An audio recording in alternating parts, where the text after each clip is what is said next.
Assalamualaikum dear viewers, presenting a new video before you people. In today's video we are going to discuss about biology, the main topic, the main question, the main logic about biology that we are going to study is कि हम जो हैं क्यों थकावट महसूस करते हैं, क्यों हम थक्के से हो जाते हैं जब हम कोई एक्सरसाइज करते हैं, जब हम कोई वर्जिश करते हैं तो उस वर्जिश के बाद हमें थकावट क्यों महसूस होती है।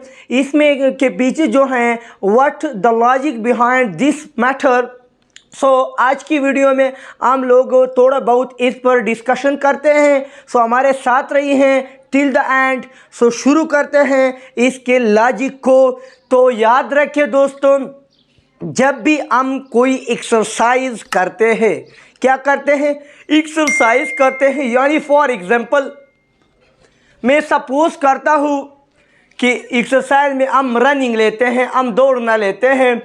तो यहाँ पर जो हमारे पास लॉजिक है वो ये है कि अब जब रनिंग करेंगे तो हमारे जो है लेग्स को जो है एनर्जी चाहिए होगी, पैरों को एनर्जी चाहिए होगी। तो जब पैरों को एनर्जी चाहिए होगी तो कहाँ से आएगी हमारे पास वो एनर्जी? वो एनर्जी जो है हमारे पास, जो हमारे अंदर ग्लूकोज मॉलिक्यूल्स होते हैं उनकी ब्रेकडाउन से रिलीज़ होगी। लेकिन उस ग्लूकोज मॉलिक्यूल की ब्रेकडाउन किस तरह होगी, उसकी तोड़फोड़ किस तरह होगी? हम जो है ऑक्सीजन को बाहर से लेंगे। लेकिन जब हम थोड़ा बहुत रनिंग कर चुके होते हैं तो इसके बाद क्या हो जाता है कि हम थक से जाते हैं और हमें जो है हमने तेज़ी के साथ सांस लेनी होती है। अब ये तेज़ी के साथ हमने सांस क्यों लेनी होती है? क्योंकि यहाँ पर हमको जो है एनर्जी ज़्यादा चाहिए होती है। क्यों? क्योंकि हमने मुसलसल दौड़ना होता है, इसलिए हमको ज़्यादा से ज़्यादा एनर्जी चाहिए होती है। लेकिन उस एनर्जी को पाने के लिए हमने glucose molecule with the help of oxygen तोड़ना होता है। अब एक्चुअली मसला यह खड़ा हो जाता है कि हमारे पास ऑक्सीजन की डिफिशियंसी हो जाती है। क्या हो जाती है? ऑक्सीजन की डिफिशियंसी हो जाती है, ऑक्सीजन की कमी हो जाती है, ऑक्सीजन की किल्लत आ जाती है। यहाँ पर हमारे पास ग्लूकोज मॉलिक्यूल तो होता है, उससे वो जो है एनर्जी बनाने में काम आ सकता है। लेकिन जो हमारे पास ऑक्सीजन है वो क्या हो जाता है, वो कम हो जाता है। ठीक है, तो यहाँ पर हम तेज़ी के साथ जो है सांस लेना शुरू कर देते हैं। क्यों? क्योंकि ऑक्सीजन की कमी रह जाती है। इस दौरान जो है ये जो हमारी जो एनर्जी की तोड़फोड़ होती है ग्लूकोज मॉलिक्यूल से ऑक्सीजन की मौजूदगी में, इस किस्म के तोड़फोड़ को हम बायोलॉजी लैंग्वेज में एरोबिक रिस्पायरेशन कहते हैं। क्या कहते हैं? Aerobic respiration. Respiration in the presence of oxygen is called aerobic respiration.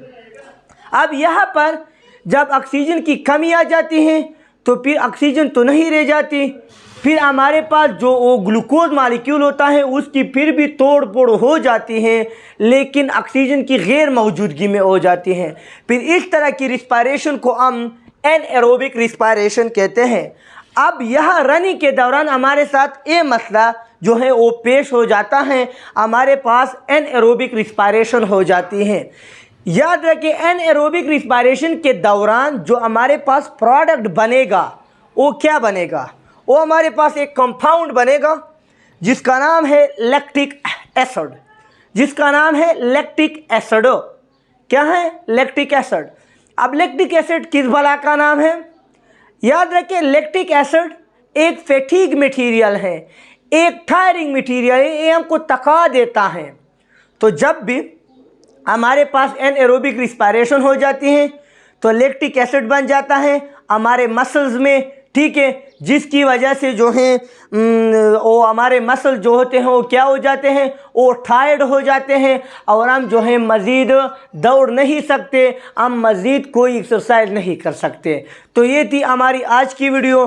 मैं उम्मीद करता हूँ आप लोग इस बात को अच्छी तरह से समझ चुके होंगे। अगर वीडियो पसंद आई है तो इसको लाइक करें और चैनल पर नए हैं तो चैनल को सब्सक्राइब करें। Stay with us. वस्सलाम।